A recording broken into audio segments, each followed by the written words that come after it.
So have you ever been so excited to see a movie that you watch it, you love it, and then you're just like, but what did I watch? She's feeling just bubble.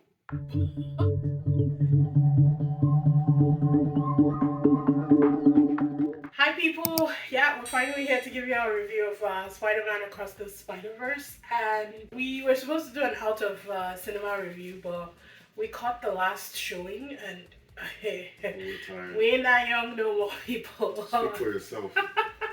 All I wanted was my bed, so I was rushing home to sleep. I liked it.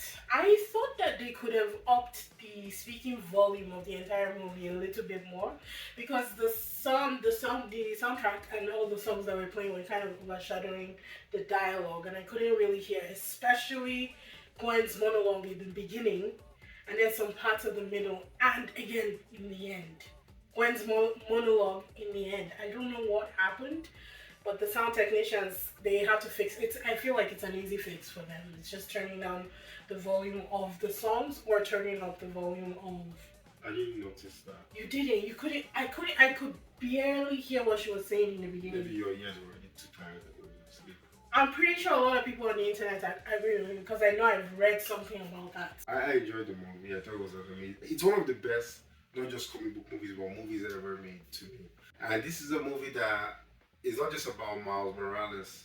You know, Spider-Gwen's story, origin stories in this. They do a great job about telling a lot of characters' origin stories in this movie. Even the Spot, the villain, the way it was so organic and original, and how they tied him into the first one. A character that you saw. We all saw him in the first one, but we didn't notice him. And then him being a big part in this movie was just amazing. I don't even remember a lot of action scenes, not because there isn't, but oftentimes when you watch comic book movies, you always say, oh, this action scene was good, but to me it was a story that just kept me engaged. It was not the story. I think Into the Spider-Verse was Miles Morales' introduction. Across the Spider-Verse was Gwen's introduction. Yeah. Because you quickly realize that the story is more from her point of view, even though they focus on Miles for I think the middle of the movie for a bit. Yeah, for a bit. It is definitely Gwen's coming into her power herself, and it's more of Gwen's movie than Miles's movie. And it wasn't like one overshadowed the other. No. It was done so fluidly that you wouldn't even notice until you really sit back to think, wow, you know what? Gwen is in this movie a lot more than you think, and it was amazing to see. I was really impressed with, again, the villain Spot, and also, what's the other Spider-Man? Miguel O'Hara. He's a psycho. I'm not a fan. I loved him in this one too as well. I also believe he too is a villain in a way. I don't think it's in a way. I think he is the true villain, because he has totally turned the whole thing, the whole spider, what's it called? What's that? Spider-Verse. I guess he called it something, Arachno or something. It was a weird name. But he has turned the Spider-Verse into a dictatorship, where it's what he says goes. It's like the TVA from Loki, how he controls them too. I haven't seen Loki. Oh, you. Blasphemy. Anyway, it's like the TVA in Loki, where he's trying to maintain the timeline of all the Spider-Verse, because we all know that they have to go through some certain... So you think he's going to be good in the end, is what you think? He most likely will be good, but I think I don't think so. He might be bad. I actually believe that in this movie, there are going to be 3 bad guys. Okay, so in this movie, we get to meet the spider that is from the spider that beat Morales in where it comes from, his own universe. And the Morales in that one is the Prowler. Miles is the Prowler in that universe. Because he never got beaten. Guessing that's why he became that. He was meant for greatness, so whether it was good or evil, he was always meant for greatness. So he's going to be obviously a bad guy. Spot's going to be another bad guy. And then Miguel. I thought about something. You know how Miguel is obsessed with the idea of, what does he call Miles? No, what does he call the occurrence when something... I forget the terms that they use, but that concept where he thinks that because something that was not supposed to be there is there, and so something else goes. I feel like Miles was supposed to be bit by the spider, because the Spider-Man of that universe was going to die. But he said it the Spider-Man died because I know, but I'm saying that he's looking at it from the pessimistic side, but I'm looking at it from the other side where the universe already replaced the Spider-Man because it knew that he was going to die. Yeah. Right? I do not like Miguel. I think he's a psycho. He is a psycho. But Oscar Isaac was perfect for that role. I think he really played. I didn't even recognize his voice, if I'm being honest. There are a lot of people in this that I actually did not expect. Brian Tyree Henry is in this. Yes, you know. I didn't know. His dad also, I think he is. He's the captain. I didn't know that. What's her name? Amanda Stenberg, who was Rue in the Hunger Games, is in this. I think she was the tech Spider-Man, the one that helped him in the end, that sent him home. Oh yeah. I think that was her. Then who was the pregnant one? Is that? That was Issa Rae. Issa Rae. Yes, I knew the voice sounded familiar, but I couldn't pinpoint it because she doesn't really talk that much though. Yeah. Throughout the whole thing. The one thing about her own character that I found interesting and I feel like they didn't really develop a lot of, but then again that's what they were doing, is that I read up about her own character. She's like a detective. She's really good at, Well, she's already seeing the cracks in Miguel's theory, so I'm pretty sure the third one is going to blow up the entire Spider-Verse. Yeah, but I feel like she didn't do detective work well enough. Just saying, that was just one thing I love. She didn't do that well enough, but that's just me. Because the way why she's different from the rest, that she's like Batman, she's really good at solving things. She seemed like that even when she was looking for him when he went back to his home. Home in it.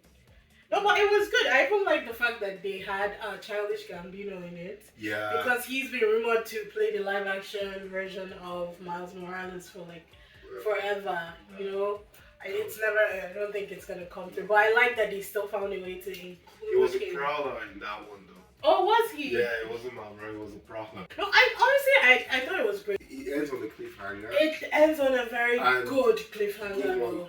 And another thing I'll say about this movie, it's long, but we didn't feel it. And we were tired. We were exhausted. When especially me, I don't mind, I can sleep in the theater, I don't care. And it doesn't phase me. Waste money. I don't waste money. But I try not to. Obviously, we always go there when we have the energy. But we had to go at that period. This just happened that was when we had time. And I didn't fall asleep. The cinema was full. Every single person was watching. The last showing was 10:30 and there were p.m. kids everywhere. And the kids were quiet and well behaved because they were really into the movie, which I really liked. I hope it does Super Mario numbers. I liked it. I'm not gonna lie. I thought that it was fun. I really want to watch it again because I feel like there are a lot of things that I didn't see or that I was just so excited about the entire experience that I missed. And I really do want to watch it again at least once, Yeah, I want to watch it again so I can catch every Easter egg they said or they talked about. I was happy that I saw Andrew Garfield in it too. You see him in it. Yes, they did show him in it. Did they show what's his name? Tobey Maguire. No, I don't think so.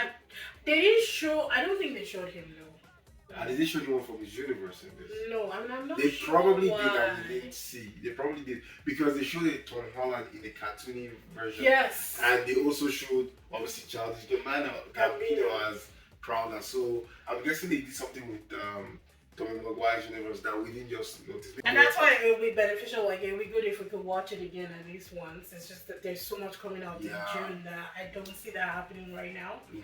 So it might be maybe it might be a watch with us 2 or 3 months down the aisle when it comes out on Disney. I think it'll be on Netflix. Oh right, because it's Sony. It's Sony, it's not just Marvel. Oh. I love the friendship that developed within the core group. Yeah. And you see them at the end when they're all standing with Gwen. There's new friends and there's old friends. Yeah. That scene gave me. I'm thinking about it. I already have ghost pimples. It was so good, but I really enjoyed that friendship. No, but I think we definitely did enjoy it. On a scale, what would you? On a scale to 10, this is I'll say 9, a solid 9 for me. Okay. This is one of my best. I think. Just think about it. The only Spider-Man movie. I think we should do a top 10 of Spider-Man. Oh my God, no. Yeah, because there've been a lot, right? 10 of them at least, I think. I think you can do that, and I'll be feeding you the Spider movie. For me, my favorite Spider-Man movie was Spider-Man 2 with Tobey Maguire and Doc Ock, and that's the only one that I can say. Andrew Garfield is the best Spider-Man. Yeah, but his movies still suck. Yeah, I don't care. He's still the best. The best Spider-Man. Okay, you're talking movies. Movies, not. But wait, who is your best Spider-Man? Well, my one is Tommy Maguire because the comic and the 90s cartoon, that's what he was kind of, I was seeing modeled after. So We're talking about who embodies what it is to be Spider-Man. Tommy Maguire, that's your own now. Your own is Andrew Garfield. I've said my own. See you. Alright. Jesus. So you're a 9 out of 10? I'm a 9. For me, because honestly, if I'm being honest, I know I really enjoyed the movie, but I can't remember anything. Jesus. I'm being honest, not in a bad way. It's like just sensory overload, you know, where I'm like just so excited about the movie and I really loved it.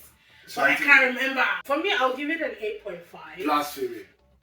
Not because it doesn't deserve higher, but because I can't remember elements and I want to rewatch it.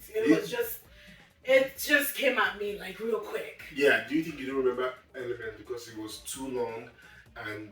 No, that's the thing. I think I was just so excited for everything that was happening on screen and it was just so entertaining that I just kind of lost focus within focus. Do you get like what I'm trying to explain? Do you guys understand what I'm trying to explain? Have you ever been so excited to see a movie that you watch it, you love it, and then you're just like, but what did I watch? She's feeling like Bobo. But That's what cause Zoo. Life. But 8.5 because not because I don't think it's great. So same as Little Mermaid. That's what I'm trying to tell you. Did I give Little Mermaid 8.5? I think so. No, yeah, everything is 8. You get an 8. You get an 8, aren't you? Anyways, yeah, maybe even a 9. I just need to rewatch it. That's my own thing. I think I want to rewatch it and then I can like give my stamp and say this is the right score for the movie. But it is doing very well right now and has high scores as it should. It was a very good movie. They covered really strong elements of I guess teens going into adulthood. He's 15, so he's still far from being an adult, right? Yeah. But still having to deal with like heavy situation. Miguel being a total dick. Language. He was a dick. And a lot of the things that he said to Miles were just uncalled for. And the way everybody in the Spider-Verse kind of just like, you know, stood there and let it happen was kind of, it was annoying if I'm being honest. Miguel is not a god. Yeah, but... He's strong, but he's not a god. And just because he's juicing up doesn't mean he can't be taken down, you know? I just don't like Miguel, people. Miguel O'Hara is not in my books. Go Miguel. But otherwise, yeah, we would definitely recommend it and we'll say that you guys should see it. I think it's worth your time. If you haven't seen it at least once by now, so... Yeah, it was a good movie. You guys go watch it. Let us know how you feel about it. Yeah. Comment as you should. We should, please. and yeah. Anyways, we'll see you guys on the flip side. Bye!